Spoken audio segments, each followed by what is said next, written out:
Dear students, ఈరోజు మనము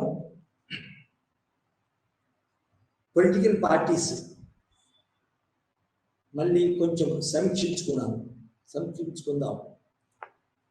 ఎందుకంటే పోయిన లెక్చర్లో పార్టీ యొక్క ఆవశ్యకత ఏంది,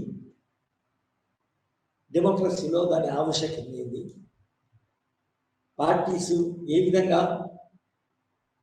డెమోక్రసీ అనే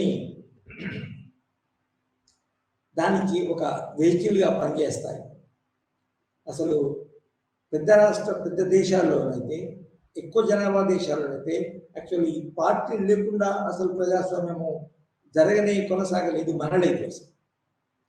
ఎందుకంటే డెమోక్రసీ అంటే నిజానికి డైరెక్ట్ డెమోక్రసీ అని అనుకుంటాము. ఇదివరకు గ్రీక్ దేశంలో కానీ, తర్వాత మన భారతదేశంలో ఉన్న జనపదాల్లో కానీ డైరెక్ట్ డెమోక్రసీ అంటే ఒక నిర్ణయం తీసుకోవాలంటే ప్రజలే డైరెక్ట్గా పాల్గొని నిర్ణయాలు తీసుకోవాలి, అది అమలు చేసుకోవాలి. కానీ పెద్ద రాష్ట్రాలు అయితే, పెద్ద దేశాలు అయితే అందులో రిప్రజెంటేటివ్ అంటే ప్రజాప్రాతినిధుల ద్వారానే మన ప్రభుత్వము నడుస్తుంది, తర్వాత ప్రజాస్వామ్యము నడుస్తుంది. అంటే డెమోక్రసీ అంటే ప్రజాస్వామ్యం కదా, మరి ప్రజలు ఉంటలేరు కదా, అంటే ప్రజల యొక్క ప్రతినిధులు ఉంటారు. ఓకే, ఆ విధంగా మనము ఏ విధంగా పార్టీలు అనేటివి మన ప్రజాస్వామ్య ప్రభుత్వంలో అత్యవసరాన్ని నేర్చుకున్నాం. అదేవిధంగా పార్టీలో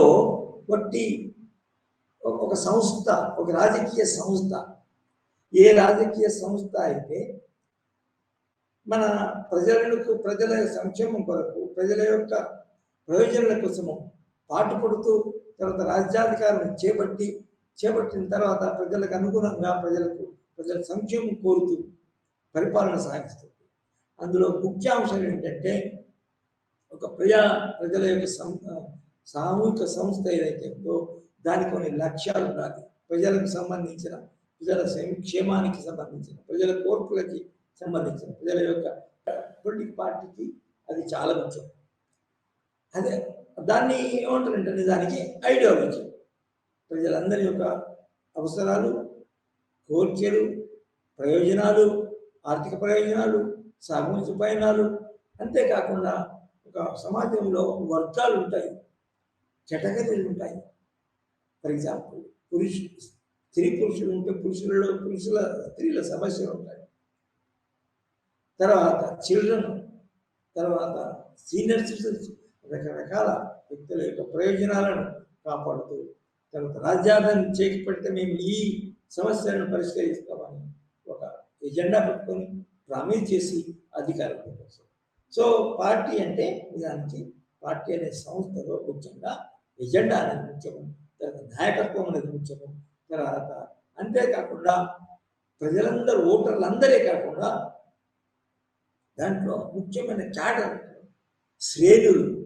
క్యాడర్ అంటే ముఖ్యులు అంటే లీడర్ అయిన తర్వాత అతని చుట్టూ ఉండే కొందరు మంత్రులు కాబోయే సభ్యులు, తర్వాత ఎమ్మెల్యేలే కాకుండా మిడిల్ లెవెల్ క్యాడర్, సో శ్రేణులు. అదేవిధంగా సామాన్య పౌరులు, ఓటర్లు, వీళ్ళందరి అంటే దాని మెంబర్స్ అంటారు. అంటే పార్టీ సభ్యత్వం తీసుకుంటారు. ఆ సభ్యత్వాన్ని పార్టీలో ఉన్నంత వరకు, ఇంకో పార్టీలో చేరినంత వరకు, లేకపోతే పార్టీకి రిజైన్ చేయనంత వరకు ఆ పార్టీ యొక్క లాయల్గా ఉండాలి, విధేయతగా ఉండాలి, ఆ పార్టీకి ప్రచారం చేయాలి, ఆ పార్టీకి ఓట్లు వేయాలి, తమ కుటుంబాల నుంచి, తమ సర్కిల్ నుంచి ఓట్లు వేయించాలి, తర్వాత పార్టీ పని చేయాలి. సో అటువంటి సభ్యులు ఉంటారు. అట్లా ముఖ్యంగా ఎవరు ఉంటారంటే ఆ పార్టీ ఏదైతే మన ఏ ఎజెండాతో వచ్చిందో, ఏ ఎజెండా నెరవేరితే ఆ పార్టీ సభ్యులకి మేలు కలుగుతుందో, ప్రయోజనం కలుగుతుందో అటువంటి ప్రజలే ఆ పార్టీకి మద్దతు ఇస్తారు. ఫర్ ఎగ్జాంపుల్ మనకి రైతు కూలీలు, తర్వాత మన శ్రామికులు, ఇండస్ట్రీ, పారిశ్రామికలో ఉండే పరిశ్రమల కూలీలు సామాన్యంగా కమ్యూనిస్ట్ పార్టీకి ఎందుకు ఇస్తారంటే దాని యొక్క ముఖ్య ఎజెండా ఏంటంటే రైతులు, తర్వాత శ్రామికులు. వీళ్ళిద్దరి యొక్క సంక్షేమం, తర్వాత వాళ్ళిద్దరి యొక్క సపోర్ట్ తీసుకుని రాజ్యంకు రావడం కమ్యూనిస్ట్ పార్టీ. కాబట్టి సామాన్యంగా రైతు కూలీలు, తర్వాత శ్రామికులు కమ్యూనిస్ట్ పార్టీ. సో ఈ విధంగా పార్టీలు ఏ విధంగా డెమోక్రసీలు అవసరమవుతాయి, తర్వాత అవి ఏ విధంగా మనగలుగుతాయి, అదేవిధంగా రాజ్యాధికారం ఏ చేపడుతుంది అనేది మనం లాస్ట్ క్లాస్లో కొంచెం క్విక్గా తొందరగా ఈ రోజు డీటెయిల్స్ నేర్చుకుంటాం. తర్వాత పార్టీ అనేది ఒక సంస్థ, ఆర్గనైజేషన్ విధానం ఉంటుంది. ఆర్గనైజేషన్ విధానం అంటే ఏంటి అంటే లాస్ట్ అధ్యక్షుడు ఉంటాడు, దాని తర్వాత పార్టీ అధ్యక్షుడు, మన రాష్ట్ర స్థాయిలో ఒక రాష్ట్ర కమిటీ ఉంటుంది, తర్వాత జిల్లా కమిటీ ఉంటుంది, తర్వాత మండల స్థాయిలో కమిటీలు ఉంటాయి. అన్ని మీద నుంచి కింది వరకు ఒక సంస్థ ఆర్గనైజేషన్ పట్టిస్తూనే ఉంటారు. చాలా చాలా ముఖ్యమైన ఆధునిక వ్యవస్థ అనుకోవాలి. ఈ పూర్వకాలంలో లేదు. అయితే ఆ విధంగా పార్టీ అనేది పార్టీలు అనేవి మనం గురించి మాట్లాడుతున్నాం. కానీ ఒకటి మనము పార్టీ అంటే ఏంటి అనేది ఇంకా స్పష్టంగా తెలుసుకోవాలంటే, పార్టీ కొన్ని సాధారణ సంఘాలు, ఒత్తిడి సంఘాలు, ప్రయోజన సంఘాలు అంటే ప్రెషర్ గ్రూప్స్. దానికి దీనికి భేదం ఏంటంటే, ఒక ప్రెషర్ గ్రూప్ అనేది ఒక వర్కర్స్ యూనియన్, ఒక వర్కర్స్ ఆర్గనైజేషన్ అనేది, ఒక స్టూడెంట్ ఆర్గనైజేషన్ అనేది ఆ యొక్క కేటగిరీకి సంబంధించిన సభ్యులు, ప్రజలు, వ్యక్తులు యొక్క ప్రయోజనాలకు మాత్రమే పాటుపడుతుంది. అదేవిధంగా దానికి ఒక ప్రెషర్ గ్రూప్కి రాజ్యాధికారం సంపాదించాలా అనే యొక్క ఆకాంక్ష కానీ, తర్వాత లక్ష్యం కానీ ఉండదు. కానీ ఒక పొలిటికల్ పార్టీకి మాత్రమే రాజకీయ అధికారం కాపాడాలి, రాజకీయ అధికారం చేపట్టాలి. చేపడితేనే, ఎందుకంటే రాజ్యంలో, ప్రభుత్వంలో ఉన్న మన జరిగే మన ఆదాయం వనరులతోని ఖర్చు పెడుతూ ప్రజల సంక్షేమం కొరకు పాటుపడే విధంగా వాళ్ళకి వీలవుతుంది. అధికారం లేనప్పుడు నిజానికి ఏ సంఘమైనా కూడా ఇది మన రాజ్యాంగం ప్రకారం, ఇంకా రాజ్యాంగంలో పొందుపరచబడి పార్టీలు ఉంటాయి. ఆ పార్టీలు ప్రజలు ఏ పార్టీకి అయితే ఎక్కువ ప్రజలు మన అధికారంలో మన ఓట్లు ఇస్తారో, ఎన్నుకుంటారో ఆ పార్టీ మన ముఖ్యంగా ఆ పార్టీ తరఫున ఎన్నుకొనబడ్డ ఎమ్మెల్యేలు కానీ, ఎంపీలు కానీ వాళ్ళ సహాయంతో మంత్రివర్గం క్యాబినెట్ ఏర్పడుతుంది. ఆ క్యాబినెట్ ద్వారా నిర్ణయాలు జరుగుతాయి. తర్వాత అంత మొత్తం రాజ్యాంగం ప్రకారం జరుగుతుంది. సో ఇది అయితే మనము ఇంకా ఏం నేర్చుకున్నామంటే, ఫర్ ఎగ్జాంపుల్ పార్టీ మన సంఖ్యను బట్టి ఒక పార్టీ సిస్టమ్, ఒక దేశంలో పార్టీస్ అనేవి డెమోక్రసీ పర్టికులర్గా అనేక పార్టీలు ఉంటాయి. అయితే పార్టీల యొక్క సంఖ్యను బట్టి కూడా పార్టీ విధానం ఎట్లా ఉంది అని చెప్పవచ్చు. ఒకవేళ కానీ ఒకే పార్టీ, వన్ పార్టీ మన రూల్ చేస్తే దాన్ని మన ఏక రాజకీయ పక్ష విధానం, వన్ పార్టీ సిస్టమ్. అది ఐడియాలజికల్గా వన్ పార్టీ సిస్టమ్ ఉండొచ్చు, లేకపోతే వేరే పార్టీలు అనేక కారణాల వల్ల ఏర్పడకపోతే కూడా వన్ పార్టీ సిస్టమ్. కానీ ఐడియాలజికల్గా ఒకే పార్టీ విధానం ఎక్కడ ఉందంటే చైనాలో ఉండేది, ఇప్పుడు కూడా చైనాలో ఉంది. అదేవిధంగా ఇదివరకు ఉన్న సోవియట్ యూనియన్లో ఉండేది. అది వాళ్ళ యొక్క ఐడియాలజీయే ఒక పార్టీ విధానం. కమ్యూనిస్ట్ పార్టీకి వ్యతిరేకంగా ఉండదు. తర్వాత కమ్యూనిస్ట్ పార్టీ అనేది రైతు కూలీలు, తర్వాత మన పరిశ్రమల పనిచేసే కార్మికులు, పరిశ్రమిక కార్మికులు, తర్వాత వీళ్ళ యొక్క దాన్ని చేసేది. కాబట్టి దానికి వేరే వాళ్ళ యొక్క పార్టీ ఏర్పరచుకొని వాళ్ళ ప్రయోజనాలు కాపాడడానికి వీలు లేదని వన్ పార్టీ ఐడియాలజికల్గా పార్టీ. కానీ మన దేశము కానీ ఇంకా కొన్ని 1-2 దేశాల్లో కానీ అందరూ కూడా మొన్న 1960 మన దేశంలో ముఖ్యంగా 1961 వరకు ఏక పార్టీ విధానం, ఏక రాజకీయ పార్టీ విధానం ఉంటుంది. అది వన్ పార్టీ డామినేషన్. ఎందుకంటే పర్టికులర్గా కాంగ్రెస్ యొక్క డామినేషన్ ఉంది. వేరే పార్టీలు ఎవరికి అది ఉన్నాయి. ఫర్ ఎగ్జాంపుల్ జనసేన ఉంది, దానికి కమ్యూనిస్ట్ పార్టీలు ఉన్నాయి. కానీ ఈ కాంగ్రెస్ పార్టీయే మొట్టమొదటి నుంచి ఎన్నికల పార్టీ నుంచి అంటే ఇండిపెండెన్స్ ద్వారా ఎన్నికల ముందు కూడా మన 1950 అంటే రిపబ్లిక్ మనకు కాకముందు కూడా అది అధికారంలోకి వచ్చి మన రాష్ట్ర స్థాయిలో ప్రావిన్స్ స్థాయిలో మన మన ప్రభుత్వం ఏర్పరిచి అది పరిపాలన కొనసాగించడం జరిగింది. సో ఈ విధంగా పార్టీలు అధికారంలోకి వచ్చి మన తాము చేసిన ప్రామిసెస్ తను డిక్లేర్ చేసే మేనిఫెస్టో ప్రకారం నేను మన అధికారంలోకి వచ్చి ఆ మేనిఫెస్టో ప్రామిస్ చేసిన కార్యక్రమాలని ఇష్యూస్ని ప్రజలకు అనుకూలంగా ఆ పార్టీల వర్గాలకు అనుకూలంగా పనిచేయడం జరుగుతుంది. సో మన దేశంలో 1967 వరకు కాంగ్రెస్ పార్టీ యొక్క ఏకఛత్రాధిపత్యం అనే సిస్టమ్ ఉండేది. దానికి పార్టీ ఏక పార్టీ విధానము ఐడియాలజికల్గా ఏక పార్టీ విధానం కాదు. ఇంకో పార్టీలు మన అభివృద్ధి చెందలేదు, తర్వాత బలంగా లేదు, తర్వాత పాపులర్ సపోర్ట్ లేదు, కాబట్టి వన్ పార్టీ డామినెన్స్ అని అన్నారు. దాని తర్వాత 1967 తర్వాత నిజానికి అనేక నేషనల్ పార్టీస్, తర్వాత రీజనల్ పార్టీస్ ఏర్పడి నిజానికి మల్టీ పార్టీ సిస్టమ్ అనేది స్టార్ట్ అయింది అని చెప్పచ్చు. ముఖ్యంగా కాంగ్రెస్ పార్టీకి వ్యతిరేకంగా మొట్టమొదటి నుంచి పనిచేస్తున్న ఒక దశాబ్దం తర్వాతనే 1925లోనే కమ్యూనిస్ట్ పార్టీ ఏర్పడింది. అంటే ఒక పార్టీ సిస్టమ్ కానంటే తర్వాత మన స్వరాజ్ పార్టీ ఏర్పడింది 1920లో. స్వరాజ్ పార్టీ 1920లో నిజానికి శిరోమణి అకాలీదళ్ అనే పార్టీ ఏర్పడింది. 1920s తర్వాత స్వరాజ్ పార్టీ అది ఏర్పడింది. 1951లో భారతీయ జనసంఘ్ అనే నేషనల్ పార్టీ ఏర్పడింది.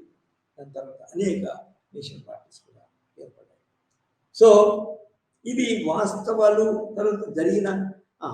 అయితే ఈ విధంగా అనేక నేషనల్ పార్టీస్ తర్వాత రీజనల్ పార్టీస్ దాన్ని మల్టీ పార్టీ సిస్టమ్ అని అంటారు. సో వన్ పార్టీ డామినెన్స్ నుంచి మల్టీ పార్టీ సిస్టమ్ మన భారతదేశము మార్పు చెందింది అని. తర్వాత మల్టీ పార్టీ సిస్టంలో కూడా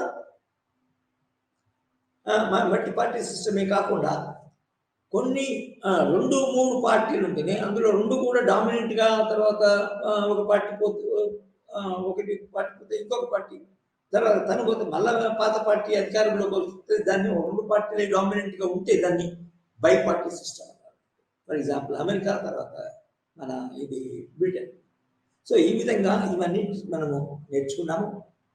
అయితే ఈ పార్టీలు ఒక్కొక్క పార్టీ నేషనల్ పార్టీల్లో ముఖ్యంగా ఎప్పుడు అవి ప్రారంభమైనవి, ఎందుకు ప్రారంభమైనవి, తర్వాత వాటి యొక్క పర్ఫార్మెన్స్ ఏంటి అనేది మనము అర్థం చేసుకోవాల్సి ఉంటుంది, తర్వాత విశ్లేషించవలసి ఉంటుంది. సో ముఖ్యంగా మనకి నేషనల్ పార్టీస్ నిజానికి నేషనల్ పార్టీస్ అని రీజనల్ పార్టీస్ అని ఐడియాలజికల్గా ఒక పార్టీ విధానము సమర్థించి ఒకే పార్టీ విధానాన్ని అమలు చేసి చైనా ఏదైతే ఉందో దాని రీజనల్ పార్టీస్ ఉండవు. ఈ వన్ పార్టీ ఏక పార్టీ యొక్క ఛత్రాధిపత్యంలోనే నిజానికి రీజనల్ లెవెల్లో వాటి యొక్క బ్రాంచెస్ ఉంటాయి. కానీ డెమోక్రసీ అంటే మల్టీ పార్టీ సిస్టమ్ అనే డెమోక్రసీ ఏదైతే ఉందో అందులో అనేక నేషనల్ పార్టీస్ ఉంటాయి, అనేక మన రీజనల్ పార్టీస్ ఉంటాయి. సో మన దేశంలో ముఖ్యంగా నేషనల్ పార్టీస్ మన ఎందుకు ఏర్పడ్డాయంటే మీకు తెలుసు, బ్రిటిష్ వాళ్ళు 1858 నుంచి మన భారతదేశంపై ప్రత్యక్ష పరిపాలన చేయడం ప్రారంభించారు. అంతవరకు ఈస్ట్ ఇండియా కంపెనీ, దాని తర్వాత ఈస్ట్ ఇండియాను మన బ్రిటిష్ ప్రభుత్వం కంట్రోల్ చేసింది. కానీ డైరెక్ట్ పరిపాలన కాదు. 1850 ఇది మొదటి ప్రపంచ యుద్ధము, మన ఇది సిపాయి ముట్టి తర్వాత ఝాన్సీ. అయితే ముఖ్యంగా బ్రిటిష్ వాళ్ళు డైరెక్ట్గా మనకి మన పరిపాలన మన దేశంలో ప్రారంభించిన తర్వాత వాళ్ళు ఒక రకమైన రిప్రజెంటేటివ్ గవర్నమెంట్స్ ఏర్పాటు చేయడం జరిగింది.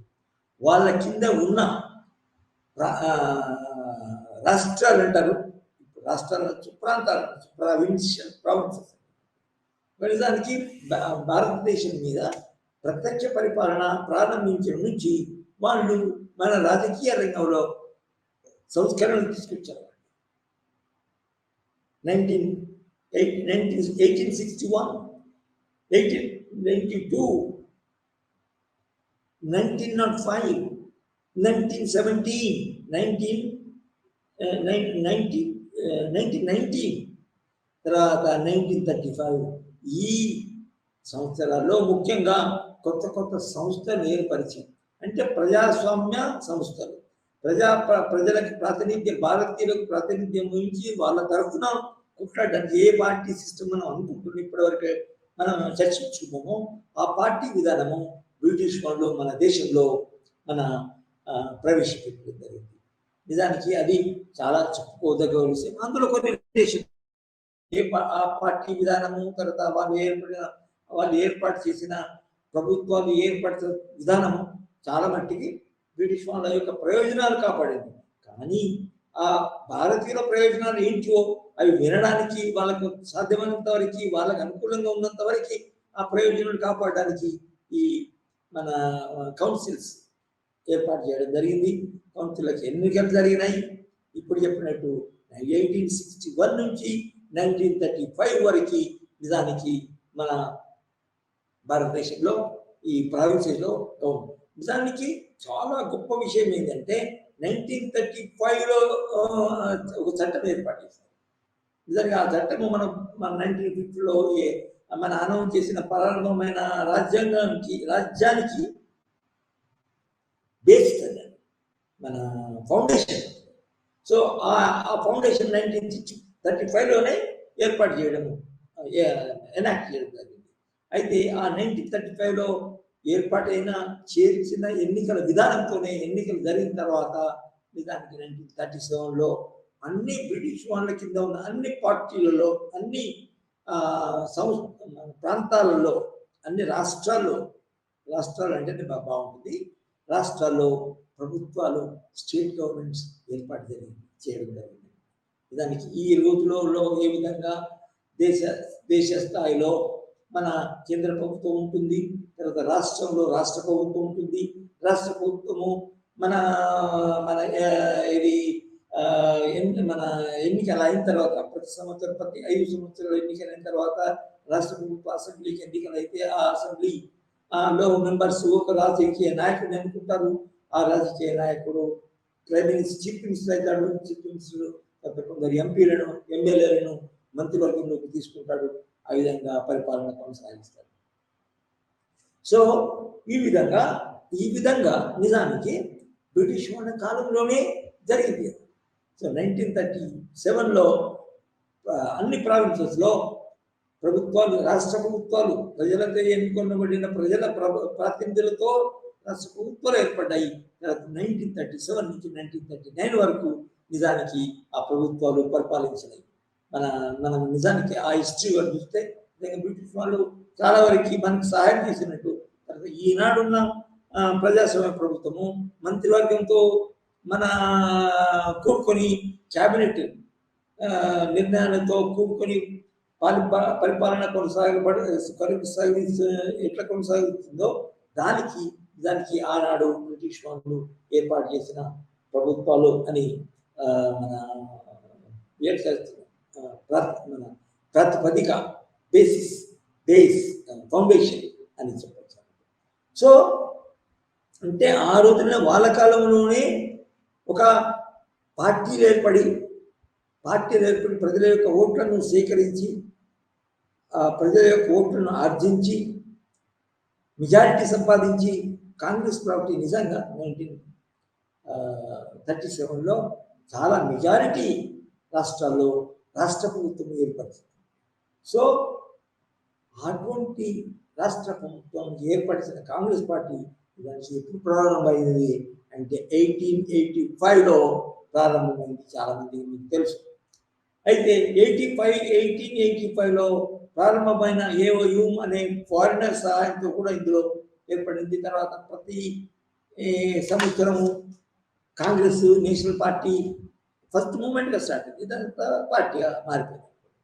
సో ప్రతి సంవత్సరము మన భారతీయులకు కావాల్సిన అవసరాలు ఏంటి, భారతీయ ఏం అవసరాలు ఉన్నాయి, భారతీయ ప్రయోజనాలు ఏంటి, భారతీయ సంక్షేమానికి కావాల్సిన ఎటువంటి ప్రోగ్రామ్స్ తీసుకోవాలా, తర్వాత బ్రిటిష్ ప్రభుత్వం ఉండాలన్నా వద్దా, భారతదేశాన్ని విడిచిపెట్టుకోవాలా అనే రకరకాల విషయాలను చర్చిస్తూ దానికి ఎంతవరకు పోయిందంటే వాళ్ళకి స్వంత రాజ్యాంగం అంటే భారతీయులచే ఏర్పడ్డ రాజ్యాంగ సభ ఏర్పాటు చేసుకొని భారతీయుల యొక్క ప్రయోజనాలు, భారతీయులు ఉండే రాజ్యాంగ సభ, ఇటువంటి కోరికలు కూడా మాటికి కోరడం జరిగింది. అది 1920 నుంచే. సో 1885లో ఏర్పడ్డ మన కాంగ్రెస్ ఈ విధంగా అనేక కార్యక్రమాలు చేసి, ఉద్యమాలు చేసి, మన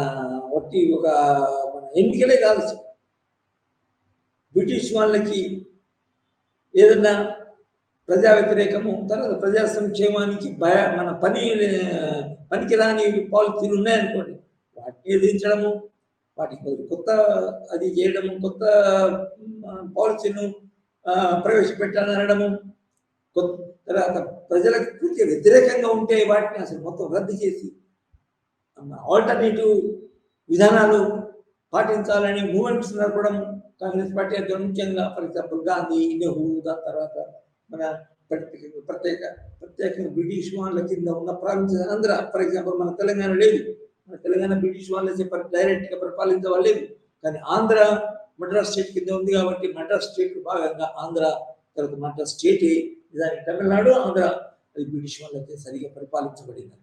సో బ్రిటిష్ వాళ్ళు మన తమిళులు, తర్వాత ఆంధ్రులు దానికి బ్రిటిష్ వాళ్ళతో డైరెక్ట్గా పరిపాలించబడ్డారు. సో ఆ విధంగా మన party system, multi party system అనేది బ్రిటిష్ వాళ్ళ కాలంలోని అది. ఫర్ ఎగ్జాంపుల్ కమ్యూనిస్టులు ఎలక్షన్ పాల్గొన్నారంటే పాల్గొన్నారు, ఇది బ్రిటిష్ వాళ్ళ కాలంలోనే. తర్వాత స్వరాజ్ పార్టీ పాల్గొంది అంటే స్వరాజ్ పార్టీ బ్రిటిష్ కాలంలోనే ఫామ్ అయింది, తర్వాత ఎన్నికల్లో పాల్గొంది, తర్వాత శిరోమణి అకాలీదళ్ అంటే పాల్గొంది. సో ఇదంతా ఈ డెమోక్రటిక్ సిస్టమ్ అనేది నిజానికి మన ఈ బ్రిటిష్ వాళ్ళ కాలంలోనే ఏర్పడింది. కాబట్టి మనము బ్రిటిష్ వాళ్ళు మన ఎంతో కొంత, లేదా కొందరికి చాలా మటుకు అని అంటారు, మన దేశంలో ప్రజాస్వామ్య విధానాన్ని ప్రవేశపెట్టింది అని చెప్పొచ్చారు. సో నేను ఇదివరకు ఏమి చెప్పినట్టు 1937 నుంచి 1939 వరకు మన రాష్ట్ర ప్రభుత్వాలలో మన భారతీయులే ప్రాతినిధ్యంగా ఉన్న, భారతీయులే మంత్రులుగా ఉన్న ప్రభుత్వాలు ఏర్పడి బాగా అనేక ఇంపార్టెంట్ ఇష్యూలు టేకప్ చేసి వాటిపై నిర్ణయాలు భారతీయులకు అనేకంగా ప్రత్యేక అనేక వర్గాలకి అనుకూలంగా మన నిర్ణయాలు చేసి వాటిని అమలు చేయడం జరిగింది. సో కానీ మధ్యన జరిగింది ఏంటంటే రెండవ ప్రపంచ యుద్ధం వచ్చినప్పుడు నిజానికి ఈ కాంగ్రెస్ పార్టీ మనం బ్రిటిష్ వాళ్ళ కింద ఉన్నాం కాబట్టి మన భారతదేశంలో ఉన్న అనేక రిసోర్సెస్ మన ఈ మనుషుల యొక్క, సైనికుల యొక్క సహాయం కావాల్సి వచ్చింది. తర్వాత మన భారతదేశంలో మన ఎక్స్పెండిచర్ తక్కువ చేయడం అవసరం వచ్చింది. దానికి అనుగుణంగా మన మూమెంట్స్ ఏం తీయకూడదు భారతీయులు, ఎందుకంటే బ్రిటన్ ఫస్ట్ వరల్డ్ వార్లో చాలా ముఖ్యమైన ప్రత్యర్థి. ఇది ఒకవైపు మన అడాల్ఫ్ హిట్లరు, తర్వాత మసలోని, దాని తర్వాత స్టాలిన్, ఇంకా జపాన్కి మన ఇంకొకతను, ముగ్గురు నాయకత్వం వ్యతిరేకంగా ఫ్యాసిస్ట్ గ్రూప్ అంటారు. దానికి వ్యతిరేకంగా అమెరికా ఫ్రాన్స్, ఇటలీ, తర్వాత మన బ్రిటన్, ఈ దేశాలకి రాజులుగా ప్రభుత్వాలుగా ఏర్పడి అది డెమోక్రాటిక్ అలయన్స్. దాని తర్వాత వాళ్ళకి అనుకూలంగా అమెరికా వచ్చింది, అది వేరు. సో అందులో బ్రిటన్ అనేది చాలా ముఖ్యమైనది రెండవ ప్రపంచ యుద్ధం. సో ఆ రెండవ ప్రపంచ యుద్ధంలో బ్రిటన్ పోయేవారికి ఏమైందంటే మన భారతదేశం యొక్క భారతీయ నాయకుల నుంచి, భారతీయ ప్రజల నుంచి సపోర్ట్ కోరడము అని మనవి ప్రకారంగా విధేయతంగా అడిగారు. కానీ అదే సమయము, అదే మంచి మన ఈ సంఘటన పరిస్థితి బ్రిటిష్ వాళ్ళు మన దేశం నుంచి ఆశించే దానికి పరిహారంగా బ్రిటిష్ వాళ్ళు మనకి స్వాతంత్రం ఇవ్వాలా, మన భారతదేశాన్ని విడిచిపెట్టుకోవాలా, భారతదేశంలో స్వతంత్ర ప్రభుత్వం ఏర్పాటు చేయాలా, భారతదేశంలో స్వతంత్ర రాజ్యాంగం ఏర్పడాలా అనే కోరిక మన దేశం వాళ్ళకి ఎక్కువైంది. సో ఎక్కువైనప్పుడు ఏమైంది అంటే ఆ కోరికలు తీర్చకపోతే ఏంటంటే మన భారతదేశం నుంచి సైనికులు, ఎందుకంటే మన భారతదేశంలో చాలా మంది ప్రజలు జనాభా ఎక్కువ ఉంది కాబట్టి సైన్యం ఎక్కువ. బ్రిటిష్ కాలంలోనే సైన్యం ఏర్పడింది. కానీ ఒక నిజానికి తలుచుకుంటే బ్రిటిష్ వాళ్ళకు వ్యతిరేకంగా పోరాడి బ్రిటిష్ వాళ్ళని వెళ్ళగొట్టి స్వతంత్రం మనం తెచ్చుకునే అవకాశాలు ఉండేవి. అటువంటి నిజానికి అటువంటి ప్రయత్నాలు సుభాష్ చంద్రబోస్ అవి ప్రయత్నం చేయడం జరిగింది. కానీ సుభాష్ చంద్రబోస్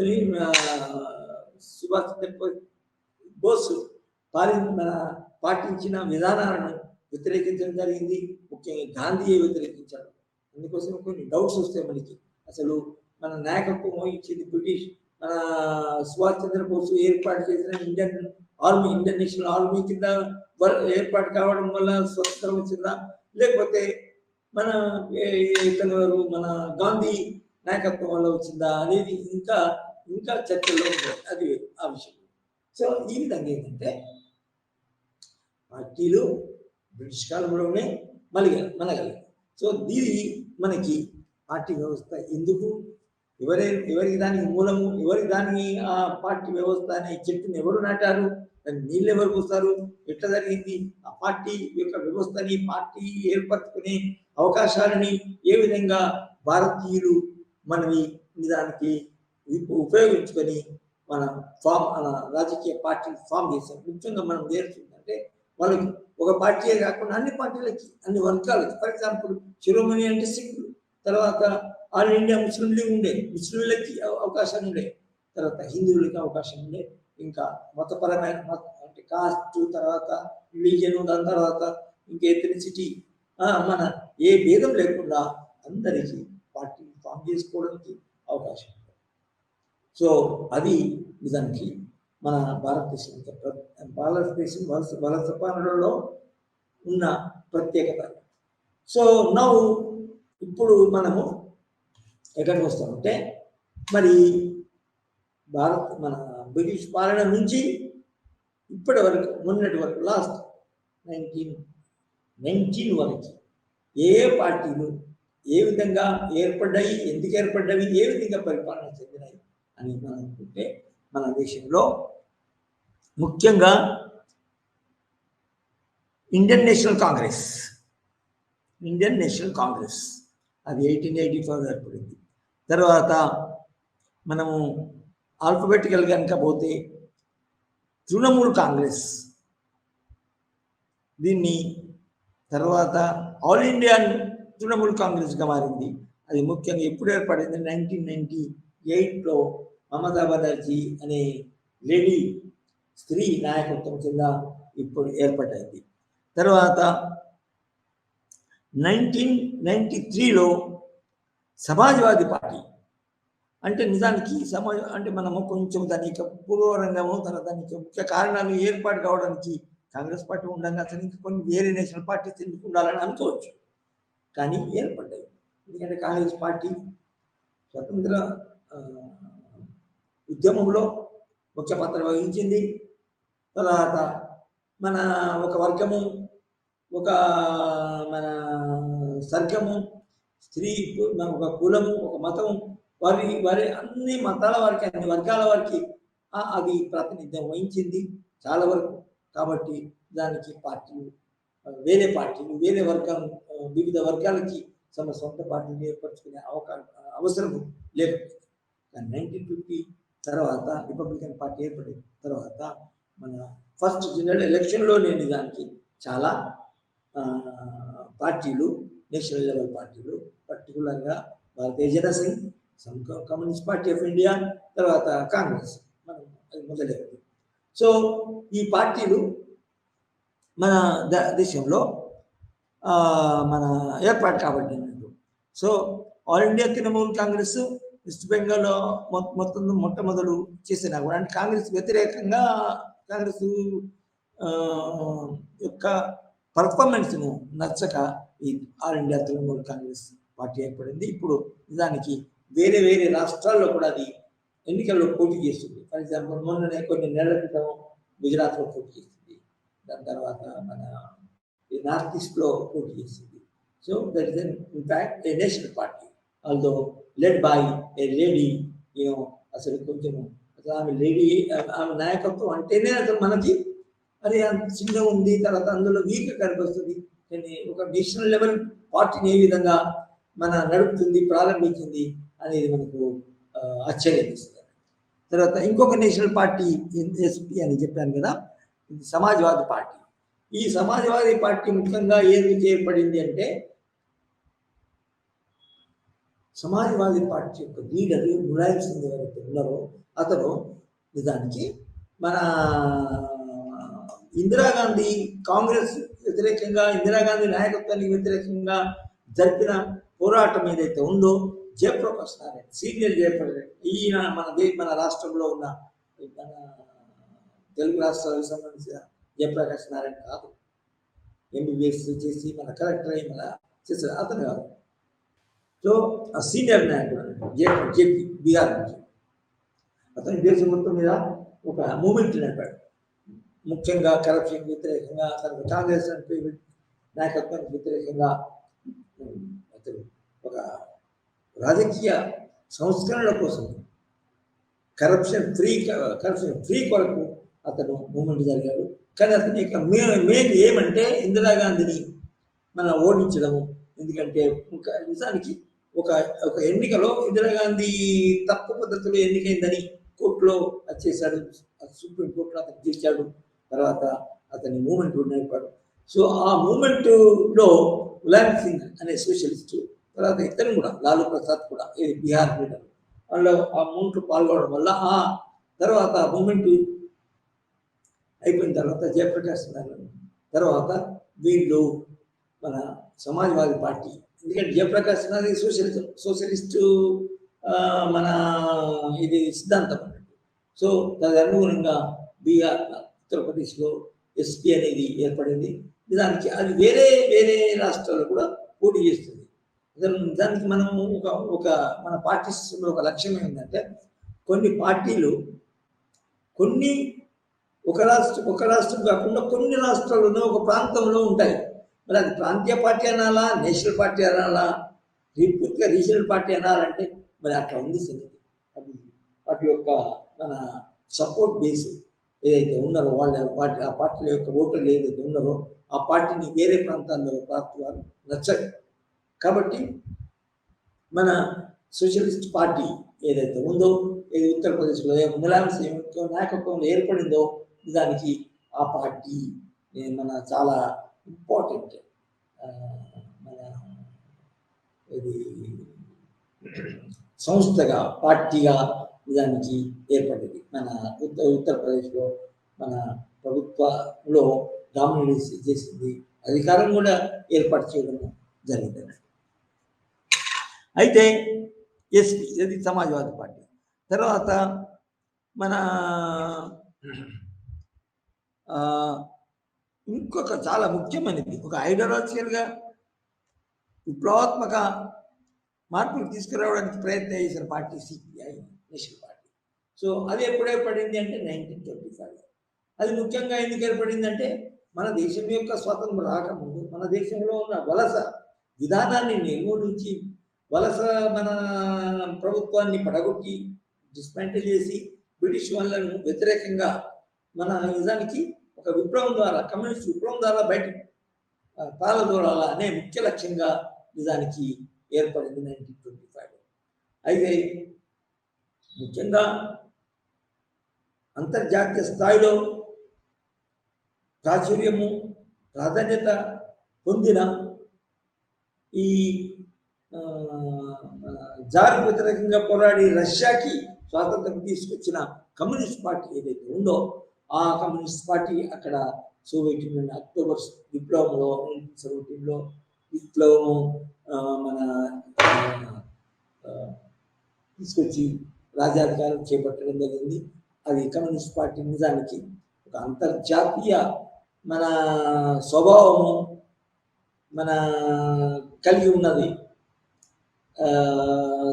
అసలు వాటి వాళ్ళ యొక్క ఇన్ఫ్లుయెన్స్తోనే మన దేశంలో కూడా ఒక కమ్యూనిస్ట్ పార్టీ ఏర్పడింది. అది ఎప్పుడంటే 1954. సో అది కమ్యూనిస్ట్ పార్టీ యొక్క బ్యాక్గ్రౌండ్. అంటే వాళ్ళ యొక్క లక్ష్యం ఏంటంటే సోవియట్ యూనియన్ లేదు కానీ మన దేశంలో కూడా వన్ పార్టీ సిస్టమ్ ఏర్పరిచి తర్వాత మన ప్రైవేట్ ప్రాపర్టీని నిర్మూలించి దాని తర్వాత రైతు కూలీలు తర్వాత మన శ్రామిక మన పరిశ్రమల యొక్క మన కూలీలు వర్కర్స్ వాటి ఆధ్వర్యంలో వాళ్ళ యొక్క రాజ్యాధికారంలో రాజ్యం స్వాతంత్రం సంపాదించే రాజ్యాధికారం చేపట్టి మన కమ్యూనిస్టిక్ ప్రోగ్రామ్స్ని ఇంప్లిమెంట్ చేయాలనే విధంగా 1925లో కమ్యూనిస్ట్ పార్టీ ఏర్పాటు చేయడం జరిగింది. అయితే ఇంకొక ముస్లిం అంటే ఆల్ ఇండియా ముస్లిం లీగ్. ఏది ఆల్ ఇండియా ముస్లిం లీగ్ 1900 ఆ ప్రాంతంలో 1909 ఆ ప్రాంతంలో ఏర్పడింది.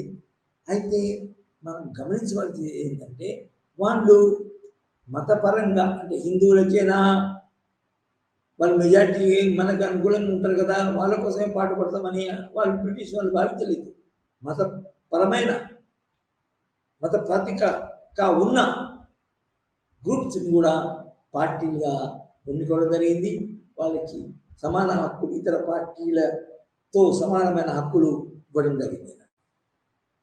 అదేవిధంగా ఇప్పుడు చెప్పిన అకాలీ శిరోమణి స్వరాజ్ పార్టీ ఇట్లా ఇది వేరే నేషనలిస్ట్ పార్టీ ఏర్పడారు. సో ఇంకా ఇవన్నీ నేషనలిస్ట్ పార్టీ మన ఆల్ ఇండియా ముస్లిం లీగు. తర్వాత 1957లో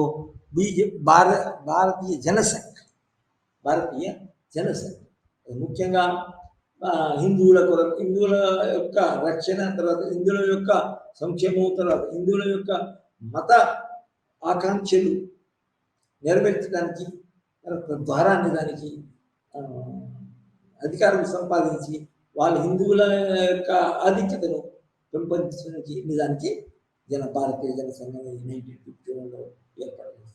అది నిజానికి ప్రజల యొక్క మన్నన కలిగింది. కానీ దాని తర్వాత వేరే కారణాలు అది మారిపోయిందని చెప్పాలి. సో భారతీయ జనసంఘ్ దాని తర్వాత బిఎస్పి అనేది భారత్ బహుజన సమాజ్ పార్టీ.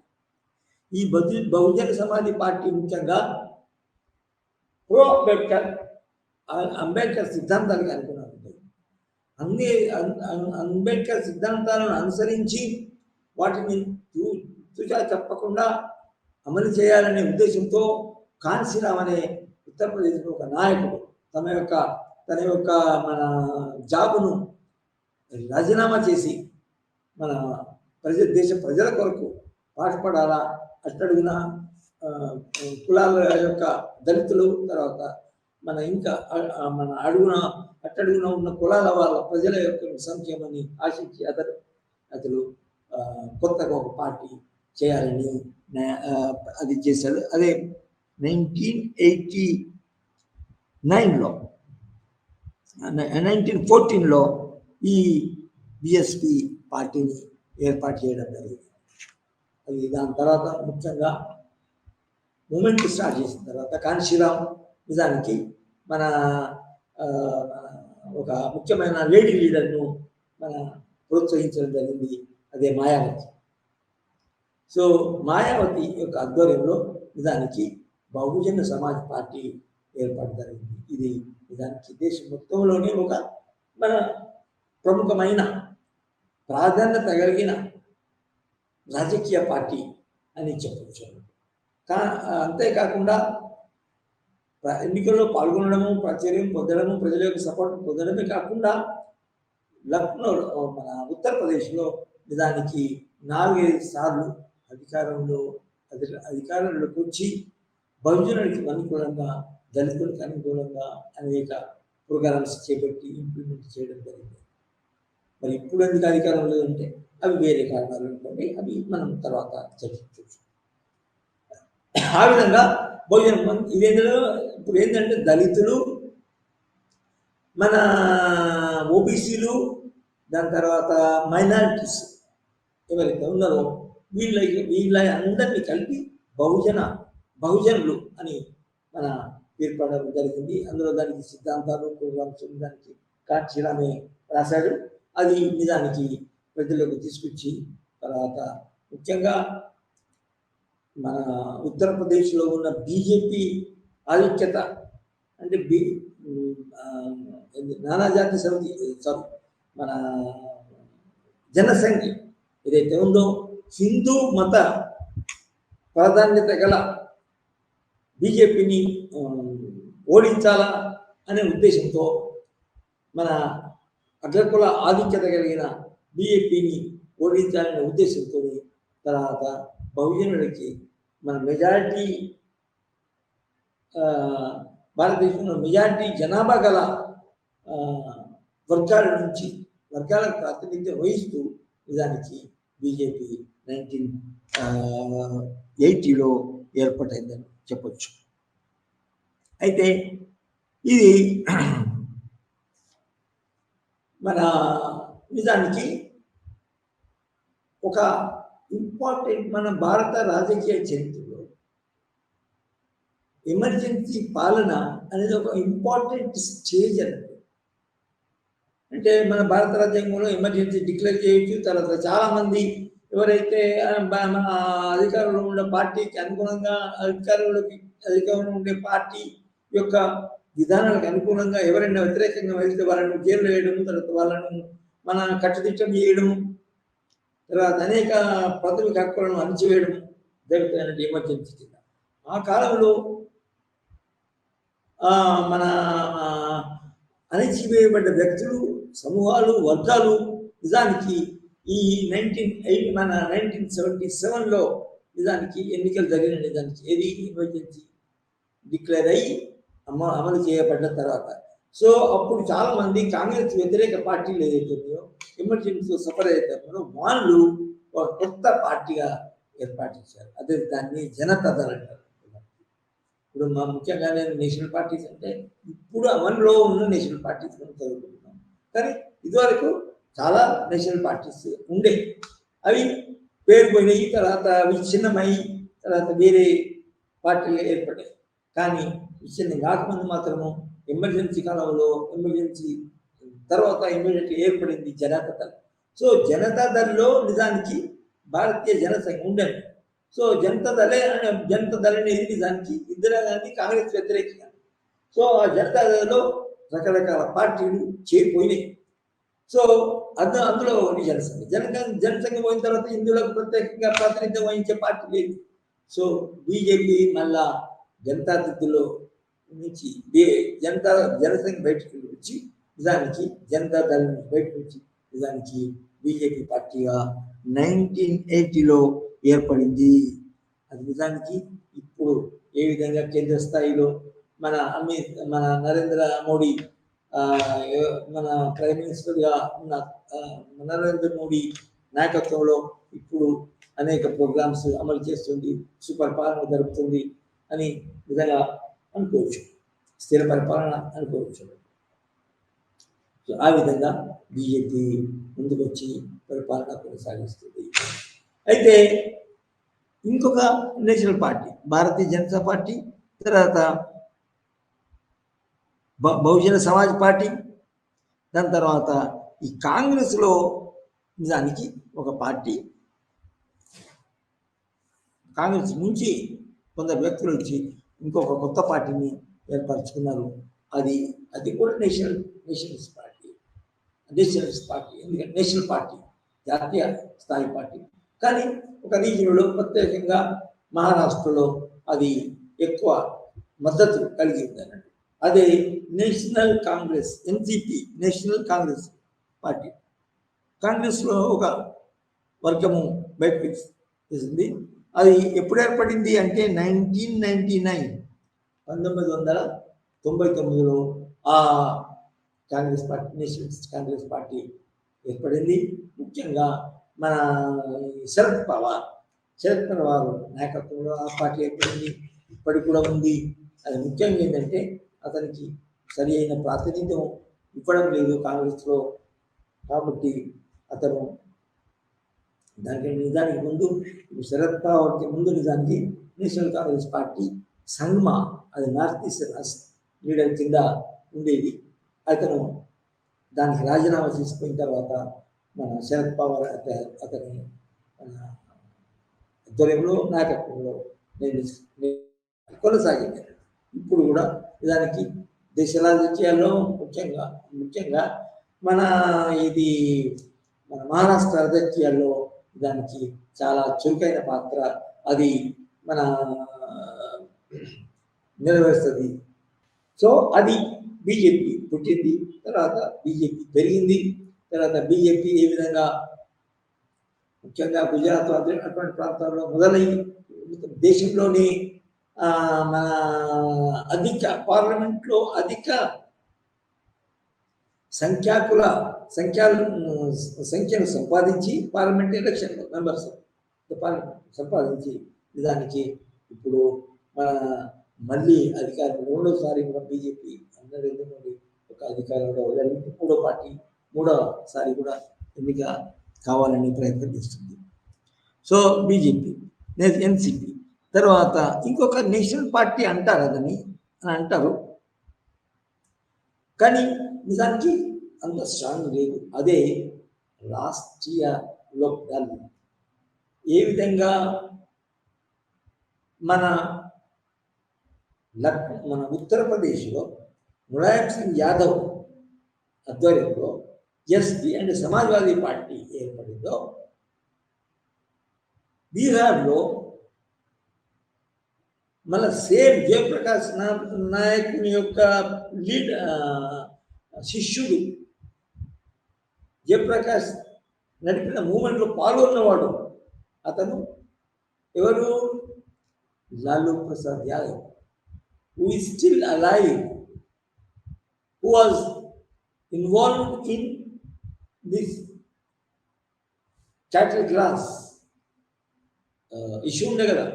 ఇది మన కాటిల్ గ్రాస్ కొన్నామని చెప్పి కొనుక్కున్నా కూడా గడ్డి తిన్నాడు అని మన అతన్ని చూసి నమ్మకం చూడండి. ఆ స్కామ్లో ఉన్నాడు, చాలా రోజులు జైల్లో ఉన్నాడు.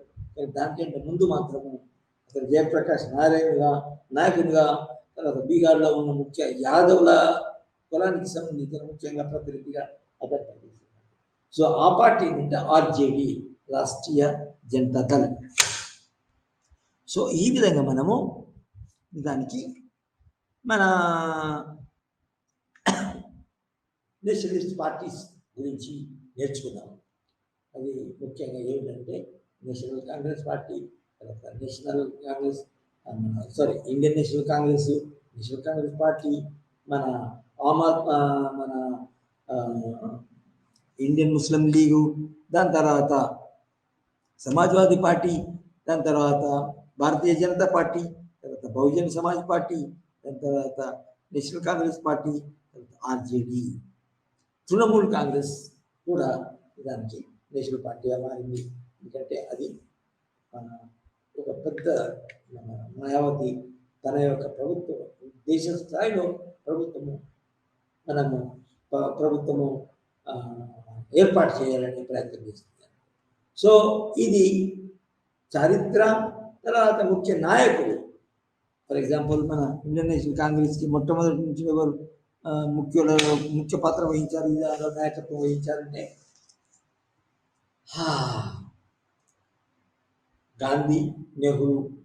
అఫ్కోర్స్ గాంధీ, నెహ్రూ తర్వాత దానికంటే ముందు నిజానికి 3 రకాల సిద్ధాంతాలను పఠించారు. బ్రిటిష్ వాళ్ళ వలస పాలనకు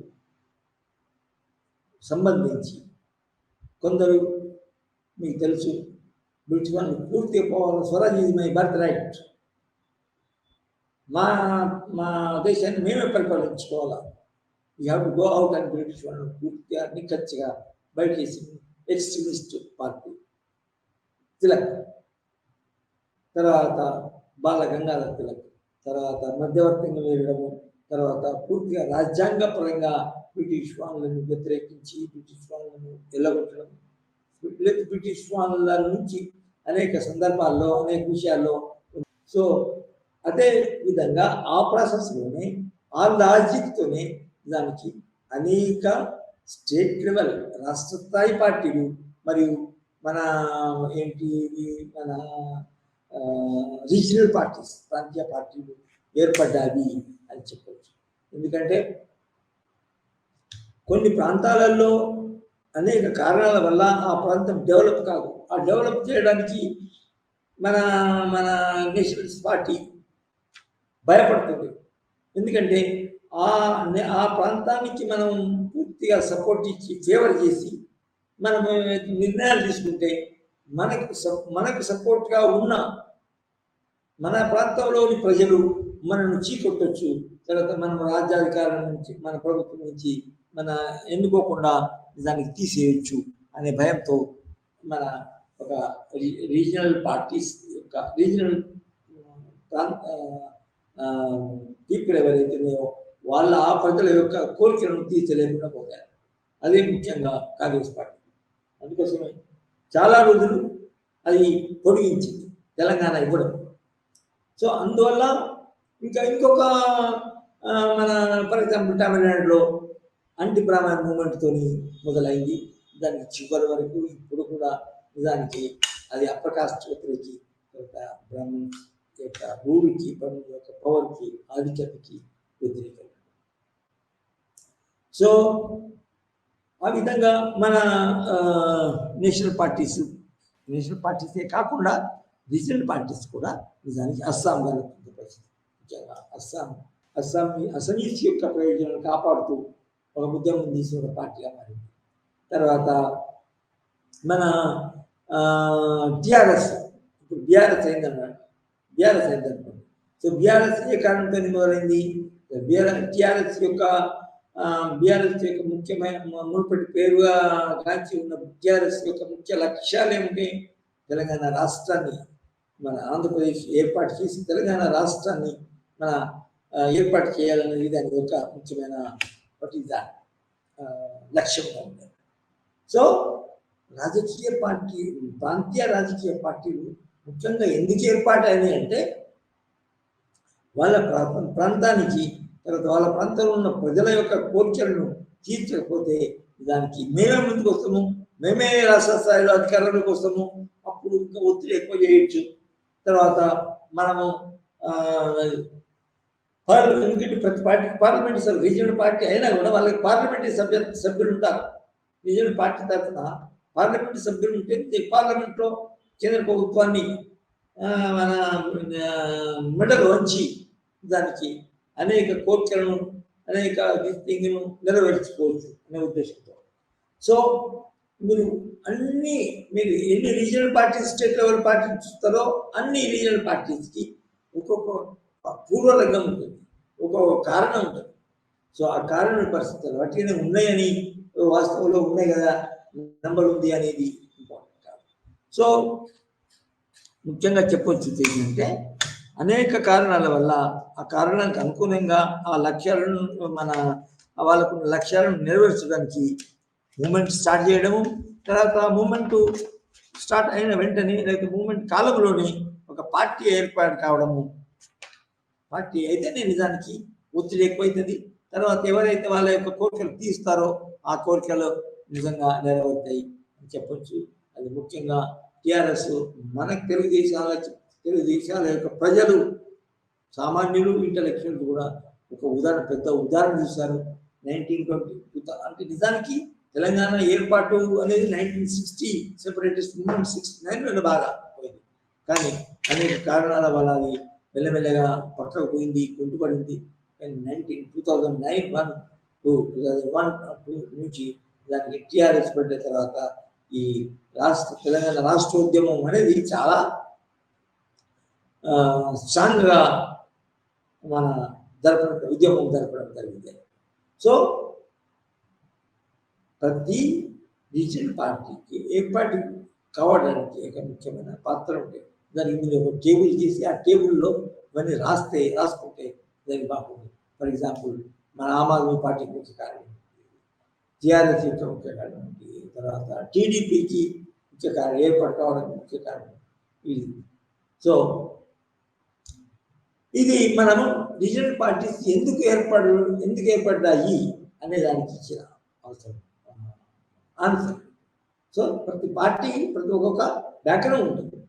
సో ఇప్పుడు మనము కొంచెము అసలు ఏ రీజనల్ పార్టీసు ఏర్పాటైనవి అనేది చూస్తే మన యొక్క పార్టీల యొక్క విశ్లేషణ, పార్టీల యొక్క స్టడీ ముఖ్యంగా సంపూర్ణంగా ఒక తృప్తికరంగా అయిపోతుంది నా అభిప్రాయం.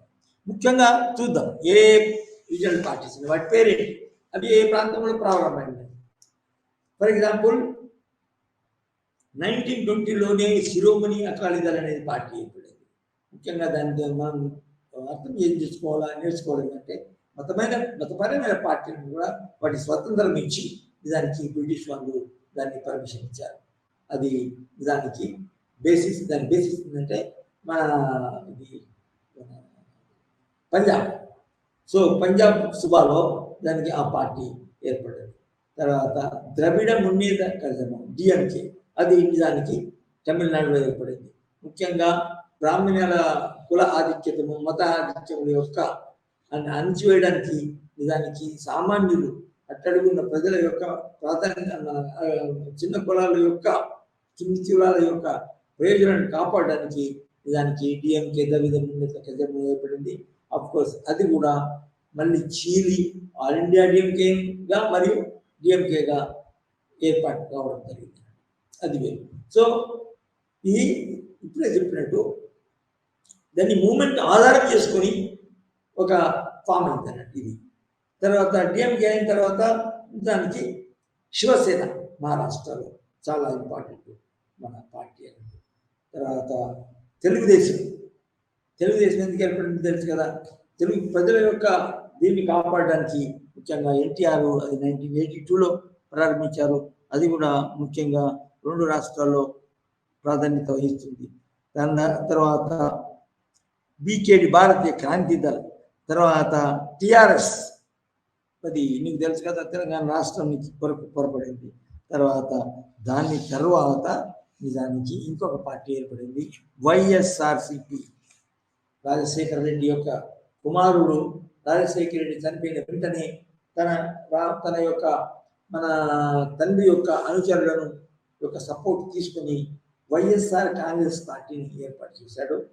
దాని తర్వాత కొన్ని రోజులు ప్రయత్నంగా పనిచేసి పోటీలో పాల్గొని మన ఎన్నికలో పాల్గొని రాకపోతే అతను చాలా మొత్తం 2,000-3,000 పైగా మైళ్ళ తరమైన మన పాదయాత్ర చేసి నిజానికి నెక్స్ట్ ఎలక్షన్ వచ్చిన వెంటనే వైఎస్ఆర్సీపీ తరఫున పార్టీ మెజారిటీ పార్టీ అసెంబ్లీ సంపాదించి వైఎస్ఆర్ కాంగ్రెస్ పార్టీ ప్రభుత్వాన్ని ఏర్పరిచాడు.